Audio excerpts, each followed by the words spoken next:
My name is Mark Brand. You are listening to Better. I'm a social impact entrepreneur, so I build businesses that are in service to the greater community. So Better was formed to be a tool for everyday advocacy. I think anytime we take people's attention, we have to give something. Karen Washington is a farmer, an organizer, and one of the clearest moral voices in food justice, period. She doesn't talk about food systems from theory. She talks about land, about power, about who gets to eat well, and who's been told generation after generation that they shouldn't expect to. Karen helped change the language. She challenged the term food desert, which you all know I hate, and replaced it with what it really is, food apartheid. But I tell people I'm just an ordinary person trying to do extraordinary things.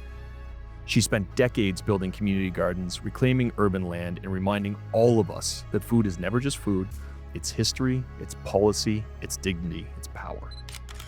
When I see injustice, I speak up and I speak out against injustice. Wow. What an episode. You know what's really cool for me is most of the guests that we have on here are friends of mine. Yeah. And they're like peers and we get to do the work together. But I've been a student of Karen's for longer than you've been alive. Oh my God. Isn't that crazy? That is crazy, actually. Like I've been studying her work and building my work based on the shoulder of that giant that is Karen Washington. And to have her on the show is just such a crazy honor. I loved her. She was like, we were just talking about, like, she's so easy on the ears, you know, like she doesn't, I don't know, speak language where I'm like try to figure out what it is. Like, I'm like, oh, I can digest this. Like, this is like very easy for me to understand, it's always appreciated. There's a really cool thing about leadership, which is you can be or act like the smartest person in the room because your vernacular might be stronger and you might be able to hold space better. But true leadership is about making sure that every single person can understand so they can unite.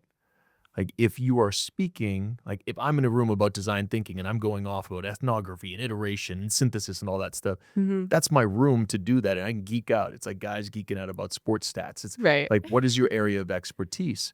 But if I bring that same energy and vernacular to a show, well, I'm immediately tuning out 95% of the audience. Right. And Karen not only knows that, she wields it in a way that's so beautiful by creating her own terminology around these problems and being the global leader in creating this terminology that addresses systemic racism, oppression, things that we shouldn't recoil from, things that should inform our work in a way that we can make the world a better place. So, I mean, I got lost a couple times in the interview because I'm just so busy listening. Right. I'm like, that's right. Wait, I got to come up with another question. And you know what I didn't add is like, so I'm just coming out of a conference. I work with the Farm Credit Canada team. I sit on their Generational Opportunity Council, which means that I inform the executive team in a strategy going forward. And Farm Credit Canada controls $50 billion of assets. And they're a crown corporation. They're part of the government. Right. And so I get really excited about East Coast Credit Union's work with us specifically because when you're a community organizer, one thing that we didn't jump into in the episode is where does your resource come from? Right. Right? So yeah. I'm up at the Nook on Gottingen. We're hanging out at our space. We're feeding folks who genuinely don't feel welcomed in anywhere else, in hybrid with all of the community of the North End and students and everybody coming through. And I have to express my gratitude to the people who walk with me. So when Karen's talking about Rise and Root Farm, I'm talking about our farm. Yeah. It doesn't happen without these partners who are so incredible. For me, Atlantic Road Construction donated the land to us up there in Dartmouth. Like I couldn't afford to get 2 acres and just be growing food for folks. And then East Coast Credit Union's backing out with these other pieces for us. Yeah. And it is what Karen was sharing about ecosystems. And I'm really interested on your take on this. But building those ecosystems of trust where everybody feels seen and they're able to contribute in a meaningful way. Yep. It doesn't mean writing a check every time. No, exactly. And yeah, she also talked a lot about youth too, which obviously like my ears are going to perk up every time she talks about young people. And where she's at right now in the States, you know, everybody thought young people were going to be like the change. And it kind of went the other way, but it was so refreshing to hear her talk about like, no, like experience inspires. Yes. And that really stuck with me because even like it was starting your show. I knew nothing about food. I tried sushi for the first year because of you. Like, Right. there's so many things that you don't know, but it's like experience sitting behind the booth, listening to what your conversations are about. Like, that creates that conversation that would have probably never happened if it wasn't for that. Yeah. So here's the thing is, and this is tale as old as time. Hmm. Adults like to be the smartest people in the room. And the fact of the matter is we unlearn going forward from like the time that we're cohesive and our formative years start. We are unlearning what is intrinsically true in our being. Mm-hmm. Kindness is intrinsically true. When we bring kids to the downtown east side or to the north end, the only question children have is, why is this person in this situation and why aren't we helping them? Right. And maybe 3 variations of that question. There's no, oh, I don't care. There's no shutoff valve there because they're like, wait a second, why is this? This doesn't make sense. It's simple. This doesn't, how could we ever allow this? And, Right. Karen very much hit on that same thing of, I feel like I'm being gaslit in conversations constantly because I'm like, we should really be worried more about feeding the 30% of people who are food insecure as a bare minimum for our entire existence as Right. individuals, because food is a basic human right. Exactly. We do not approach it as such because we're so stuck in our ideologies of pull yourself up by your bootstraps and, I was able to do this. And Yeah. I think that just comes from a place of fear and inability. The youth does not have that fear. Yeah. Because they're already coming from a place of scarcity. They're like, I don't have shit. And Nothing I to understand what lose. it's like to not have that. So why don't we just work for a system where everybody should have that? Absolutely. And so without y'all, we're lost. And so Karen and Right. and everybody else I've ever had on this show, we know our job is simply to hold the space for you all to take the reins. Mm-hmm. And she said, generationally, like I walk in the shadow, and I told her I walk in hers. But similarly, my whole ethos is like I'm reaching up to her and I'm reaching down to Hope Right. Blooms Yeah. at the exact same time. Of like, I know some stuff in between, but you are Kalade, Kai. I was just like- going to say, yeah, You are next. totally. And you will probably surpass me in the same time that we're doing this stuff. And boy, I can't wait for that moment. Like this movement requires you all to believe in the people who believe in you. Definitely. Don't listen to salty adults. They don't know what the fuck they're talking about. And there's so many of them too, but it only takes one, a Karen, a Mark Brand, a somebody out there who's doing the thing to be like, oh wait, I can do that. Why can't I do that? Or what's the first step?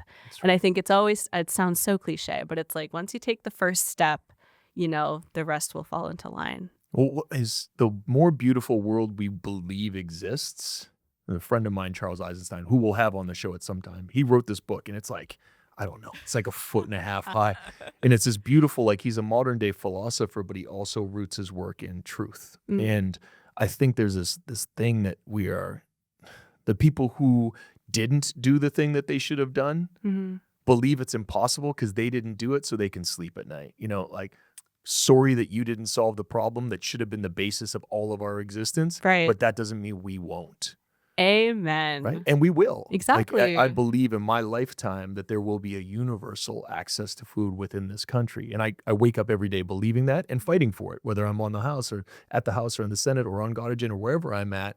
I carry that hope and that glass half full energy because that's all I believe in. Right. Like I was on the dark side of that thing, which is, Right. oh my God, this is never going to get better. Well, it certainly won't if I don't believe it will. And like everybody else in my sphere. So you see Karen at 72 years young, Right. Yeah. just warming up. Love right? it. In that ability. So yeah, there's so much about the episode that got me excited. And whenever I'm with my peers who've spent 50, 60 years in the fight, Mm-hmm.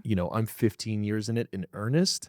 Right. I'm like, okay, there's a lot of road left. There's a lot So to do. much. Yeah. And I hope that the episode in particular is an invitation to understand the complexity of what's happening, but also the simplicity of what needs to be done. Yeah. And I got introduced last week at this convening we were doing, and the CEO of the organization said, and Mark, you're here to keep us honest about things and also give us the simplistic view of how we fix it. And at first that offended me because I was like, that doesn't recognize my expertise, but that was just my ego flaring.